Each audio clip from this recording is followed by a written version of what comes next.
Now our next topic is multiplicative inverse. जिस तरह आपने लास्ट लेक्चर में एडिटिव इनवर्स निकालना सीखा, अब हम सीख रहे हैं multiplicative inverse. We know that for real numbers, आपको पता है रियल नंबर्स के लिए मल्टीप्लिकेटिव आइडेंटिटी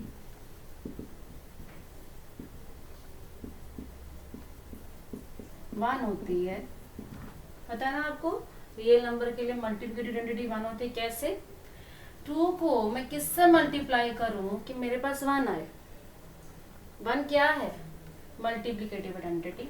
2 को अगर आप 1/2 से मल्टीप्लाई करोगे तभी 1 आएगा.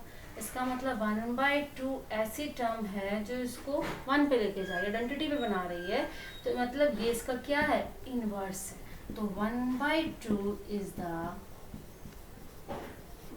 Inverse of 2. इट मीन्स 1/2 इसका मल्टीप्लिकेटिव इनवर्स है, क्योंकि आप मल्टीप्लाई में कर रहे हो. और ये क्या है? इसकी मल्टीप्लिकेटिव आइडेंटिटी. और ये क्या है? इसका मल्टीप्लिकेटिव इनवर्स. क्लियर? तो ये मल्टीप्लिकेटिव इनवर्स है, ये इसकी मल्टीप्लिकेटिव आइडेंटिटी है, बट फॉर रियल नंबर्स. ठीक है. अब मुझे यही काम आपको करना है कॉम्प्लेक्स नंबर्स में. कॉम्प्लेक्स नंबर में हम कैसे करेंगे? लेट जेड एक कॉम्प्लेक्स नंबर है. ये बिलोंग का साइन है, ये हमारा कॉम्प्लेक्स का सिंबल है. जेड मैंने कॉम्प्लेक्स नंबर लिया. जेड को मैं किससे मल्टीप्लाई करूं कि मेरे पास मल्टीप्लिकेटिव आइडेंटिटी आ जाए. ये मल्टीप्लिकेटिव आइडेंटिटी है आपकी. ठीक है, मल्टीप्लिकेटिव आइडेंटिटी है आपकी 1. तो जेड को किससे मल्टीप्लाई करूं कि 1 आए? कॉम्प्लेक्स नंबर में सेम रियल नंबर की तरह जेड को अगर हम 1/z से मल्टीप्लाई करते हैं तो वो हमारे पास 1 आता है. अब आप सोच रहे होंगे वो कैसे आएगा 1, तो हम करके देखते हैं एग्जांपल से. क्लियर? तो हम करते हैं एग्जांपल से. Let z is equal to a plus iota b. a plus iota b को मैं किससे मल्टीप्लाई करूं कि मेरे पास 1 आए? आप कहोगे अभी इसके according 1/a plus iota b. Right? तो z को मैं किससे मल्टीप्लाई करूं कि मेरे पास 1 आ जाए? वो आएगा हमारे पास 1/a प्लस एयोटा b. तो मल्टीप्लिकेटिव आइडेंटिटी हमारी 1 होती है. और ये क्या होता है? हमारा मल्टीप्लिकेटिव, इसको कंप्लीटली ही लिखते हैं, मल्टीप्लिकेटिव इनवर्स. क्लियर? ये हमारा मल्टीप्लिकेटिव इनवर्स है. इसको हम एक एग्जांपल से देखते हैं. z मैंने कोई कॉम्प्लेक्स नंबर लिया, मल्टीप्लिकेटिव आइडेंटिटी हमारी 1 है. तो z को किससे मल्टीप्लाई करूं कि मेरे पास 1 आए? तो 1/z. अगर z मेरा a प्लस एयोटा b है तो 1/z क्या आएगा? मेरा 1/a प्लस एयोटा b. अब मैं इसको एक एग्जांपल के तरीके से हम देखते हैं इसको. Let us take an example.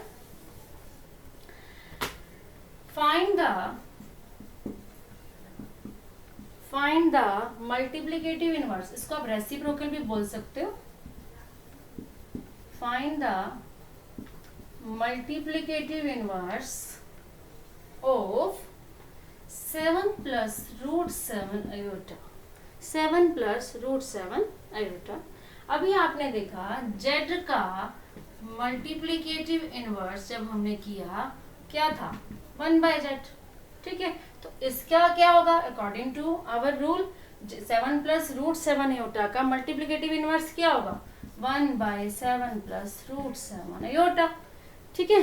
तो अब हमें ये पता है ये इसका मल्टीप्लिकेटिव इनवर्स है. बट अब मुझे इसको निकालना है, फाइंड आउट करना है इसका मल्टीप्लिकेटिव इनवर्स. ये तो है, अब मुझे फाइंड आउट करके दिखाना है. तो जब भी नीचे आयोटा के फॉर्म आए, अगेन जो हमने पहले रूल किया था, ओनली रैशनलाइज इट. रैशनलाइज करो इसको, क्योंकि आपको पता है इसका मल्टीप्लिकेटिव इनवर्स ये है. यही इसको जब आप इससे मल्टीप्लाई करोगे तभी 1 आ सकता है, तभी मल्टीप्लिकेटिव आइडेंटिटी 1 आ सकती है. तो इसके लिए हमने अब नीचे में पता है 1 की फॉर्म है, ये डिनोमिनेटर में आयोटा प्रेजेंट है, तो मुझे इसको रैशनलाइज करना पड़ा. ये मेरे पास आ गया 7 माइनस रूट 7 आयोटा बाय में a plus b, a minus b, a square minus b square. Clear? a square minus b square. तो ये मेरे पास आया 7 माइनस रूट 7 आयोटा बाय में 49 माइनस रूट 7 का स्क्वायर 7 आयोटा स्क्वायर माइनस 1.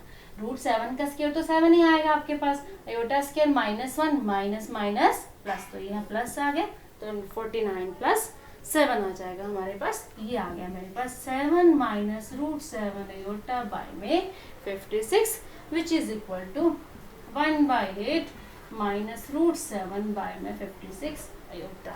आप इसको ऐसे नहीं छोड़ सकते, आपके पास √7 बाय 56 आया, तो a प्लस आयोटा b की फॉर्म तो आ गई, इसका मतलब क्या है कि कॉम्प्लेक्स नंबर की फॉर्म में हमारे पास आ चुका है, तो ठीक है, तो ये हमारा है a, ये हमारा है b, तो it is in the form of a plus iota b, so we have find out, but इसको आपको सिंपली सॉल्व करके दिखाना है।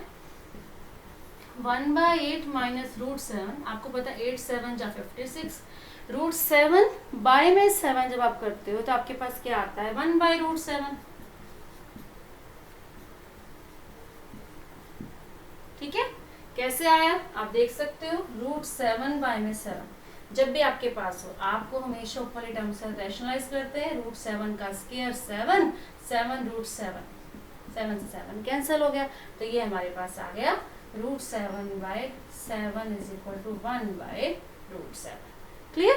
तो ये हमने यहाँ से किया है, तो याद रखना जब भी हमारे पास ऐसा है तो आपको सोल्व करके दिखाना पड़ता है।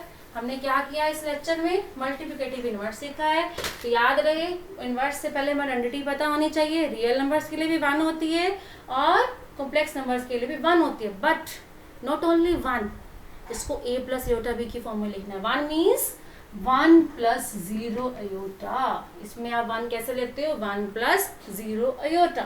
अब मैं बार बार लेक्चर में रिपीट नहीं करूंगी, आपके माइंड में सेट करनी है, जब भी हम 1 की बात करें complex number 1 means 1 plus 0 iota, 0 means 0 plus 0 iota, clear. तो जब भी मुझे मल्टीप्लिकेटिव इनवर्स निकालना हो z का मल्टीप्लिकेटिव इनवर्स क्या आएगा मेरे पास 1/z आएगा, क्लियर। तो आपके पास कोई भी ऐसा क्वेश्चन आ जाए आपको ये माइंड में रखना है कि मल्टीप्लिकेटिव इनवर्स हम कैसे फाइंड आउट करते हैं, ठीक है।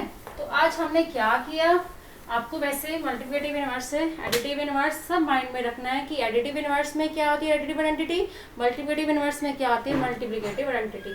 तो याद रहे इन एडिटिव इनवर्स z का एडिटिव इनवर्स आपके पास क्या होता है, additive inverse of z, additive inverse of z is equal to minus z, and in multiplicative inverse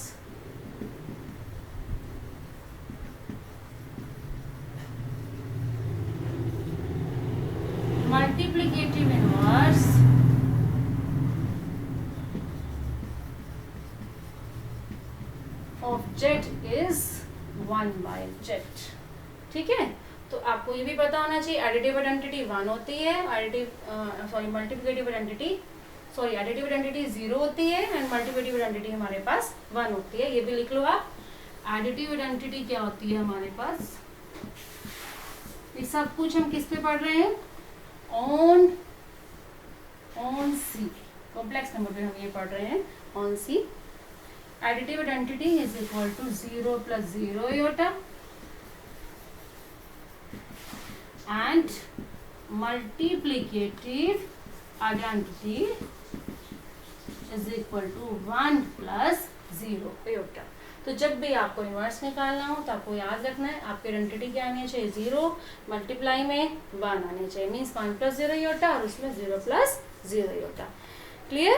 तो आपको इससे रिलेटेड क्वेश्चन करने हैं, कंप्लीटली सॉल्व करने हैं इनको, इस तरीके के क्वेश्चन भी आपसे कॉम्पिटिटिव एग्जाम्स में पूछे जाते हैं 1 मार्क में, clear, okay, thanks. Next lecture में हम करेंगे कुछ important questions, next type of the I think next type हमारे पास है square root of complex number, तो नेक्स्ट लेक्चर में हम पढ़ेंगे square root of complex number.